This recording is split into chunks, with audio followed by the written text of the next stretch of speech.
Isang magandang araw po sa inyong lahat. Huwag po natin kakalimutan na suportahan ang ama ng Kalingap na si Val Santos Matubang at ang anak nito na si Kalingap Rab. Para mas marami pa silang matulungan na kababayan natin na mahihirap. So mga Kalingap, may bagong update na naman tayo sa tatlong magkakapatid na tinatawag na zombie. Kalingap Rab napasugod sa tatlong magkakapatid para sila bisitahin pero sa ibang bahay nila napuntahan ang magkakapatid na si Chris Malesa at Bea. Hindi kaagad pumasok sila Kalingap Rab sa bahay na yun, baka kung makita sila mahiya naman ang mga ito, kaya hinayaan muna nila habang nasa loob ang Tres Marias at kinakausap ng teacher nila. Mga Kalingap, ayon sa nalaman ni Kalingap Rab, ang tatlong ito ay tinuturuan pala magsulat at magbasa, lalo na po si Chris kasi wala talagang kaalam-alam ito sa mga lesson.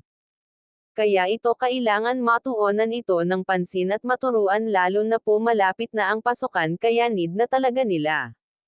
Mabuti naman po at meron isang mabait at matyaga na tao para sila ay turuan. At good news pa kasi kung ano nagpinapagawa sa kanilang tatlo ni teacher ay sinusunod naman po nila. Lalo na po si Bea, pag pinapabasa ni teacher nila ay sumusunod naman, kaya nakakatuwa talaga sila mga Kalingap kasi ibang-iba na talaga sila kisa sa dati. Kaya sigurado po marami ang matutuwa na sa kanila basta ipagpatuloy lang nila kung ano na ang nasimulan nila ngayon. At saka mga Kalingap, marami ang naawa sa kanila, kaya lang talagang mahiyain lang sila, pero okay na po kasi may pagbabago na sa kanila kahit papano. Natutuwa naman po ang teacher nila kasi maaga pa lang nandyan na silang tatlo mga Kalingap. Dito mo makikita na talagang interesado sila na matulungan ang mga sarili nila.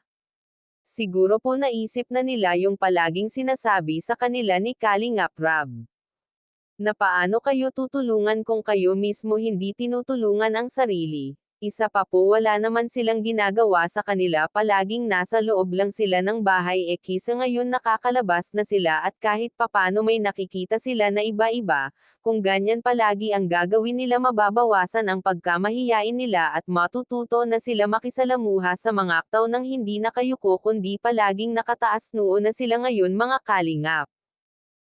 Sige, wala ka doon. Pagkikita niya. Sige, wala ka doon.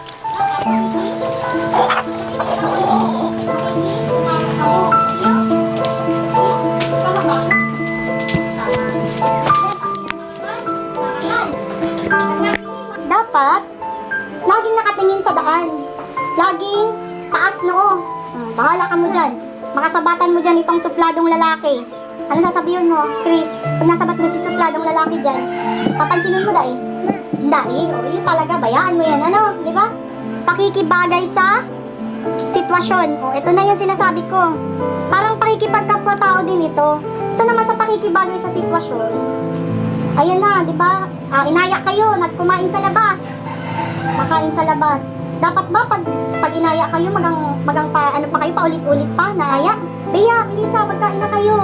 Bea, ano, magsungit ka na. Tama ba ito, Bea?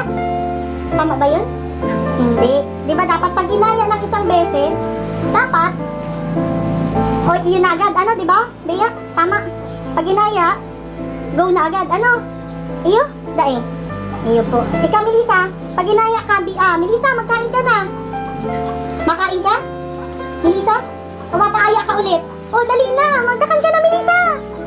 Ano, di ba pag inaya, maiyo na tulos, di ba makain na tulos? Iyo, Melissa, tama ako? Ikaw, marainis si Chris, pag pinakakan, makakan. Ano, Chris? Iyo, Chris? Mga Kalingap, na panood nyo naman pay kung paano po sila kinakausap at sinasabi po sa kanila ni teacher kung ano ang dapat nilang gawin para sa ikabubuti nilang tatlo. So mga Kalingap, hanggang dito na lang po muna ang reaction video na ito. Maraming salamat po sa inyong lahat.